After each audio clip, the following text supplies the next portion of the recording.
Meditation is a portal to infinite possibilities. Here I go talking about meditation again.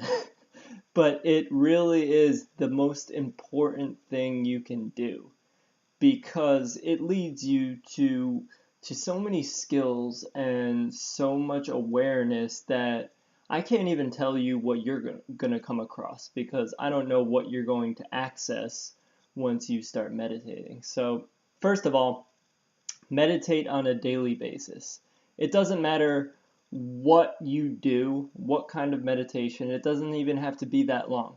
Just get into the habit of observing your thoughts for even like 2 minutes a day. So even if you're like riding on the train or the bus, just close your eyes for 2 minutes, no other stimulation, and just observe your thoughts for 2 minutes. Something like that. It can be that simple. Just get into the habit of observing your thoughts and build that skill of being able to witness your thoughts because that state of mindfulness is so powerful, it's indescribable. Um, so regarding meditation being a portal to infinite possibilities, I was doing a breathing meditation like 2 days ago, I think it was. So I was doing my guided Om breathing meditation that I have on feelinggoodfeelinggreat.com, and I really like it myself. I use it. It's basically just deep breathing to the chant of Om for about 12 minutes.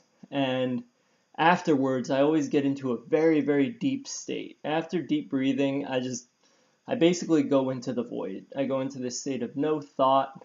It's like, it's a peaceful stillness.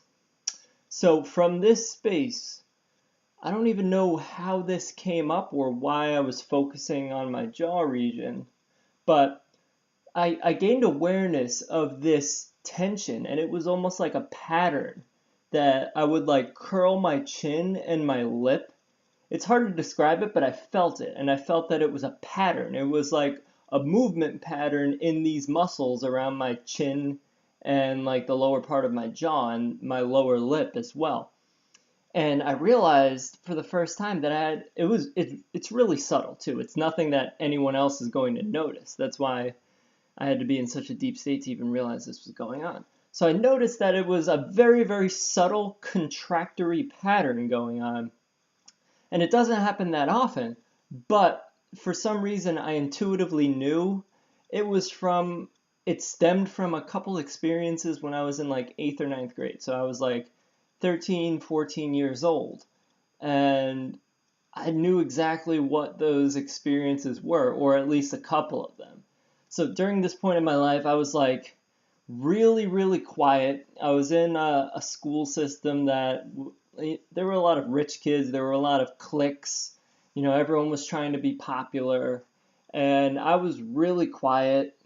And of course, I wanted to get love from people and all of that, and to get validation, but it just wasn't my kind of scene, you know. So it was hard for me to fit in. So anyway, one experience was some kid, when I was in 8th grade, I think, some kid like tapped me on one shoulder and I looked around and he came around the other way and like closed my locker on me.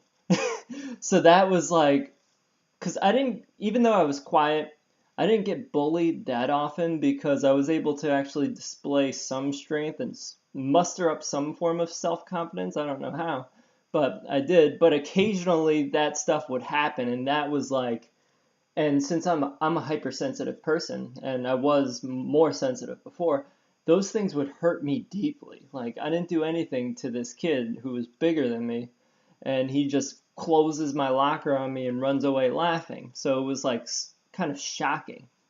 So it was experiences like that, experiences like someone calling me, this kid calling me parrot when I was in ninth grade, and like I was too afraid to stand up for myself and to tell him to stop. So it just kept on going on and on for a few weeks.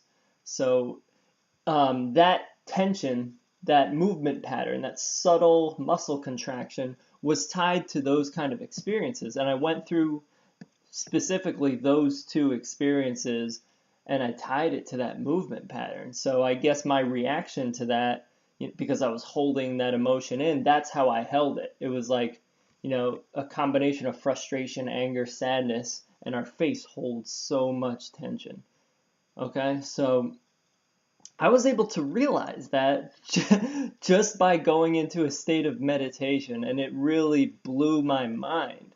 So, from that awareness, I was able to consciously relax those muscles and like let go of that pain or trauma or whatever you want to call it that I was holding on to. I was able to consciously release the tension from the muscles. It was pretty profound of an experience. And then after I released the muscle tension, I was able to just laugh about it because like in the grand scheme of things, those things, it's just silly little kids teasing each other. I was hypersensitive, so I took offense to it, and I viewed it as a traumatic experience. So, but right now in my life, I have no need to hold on to that. So I laughed about it, forgave them because it's just silly, silly things. It's silly that I even held on to such a thing. But we're all holding on to tons of this kind of stuff. We're all sensitive. We all pick up things subconsciously, and we're holding so much in our musculature. We're holding these what Elliot Hulse calls neurotic holding patterns because any tension, any of these kind of experiences, they get frozen in our bodies. So like if you're mad, you clench your jaw, so you get that jaw tension, and you might be holding it almost 24/7, and because you're doing this, you're not even realizing that you're doing it. So that's just one possibility that came out of meditation, and I always have these interesting breakthroughs in completely different areas of life. So that was more of a releasing my shadows or releasing of the negativity I was holding on to. But on the more positive side, when you go into meditation, and this happens a lot to me, is you get ideas, you get insights, you get all of this like downloads from who knows where these insights and ideas come from, but it feels like downloads. And that's another interesting thing that comes with meditation. It's like you get into a state where you're watching your thoughts, the thoughts become less and less frequent, and it actually takes a while for your thoughts to reduce in frequency. Like it took me like at least a few months. But once that happens, then like you get just bombarded with ideas. So that's another one of the infinite possibilities that come out of meditation. So um, I challenge you. I highly recommend you to meditate on a daily basis. Find the form of meditation that works for you. Find the one that fits into your schedule and practice it daily because it will open up doors that you've never known existed. So meditation is a portal to infinite possibilities. Remember that. Peace, peace, much love, and one love, baby.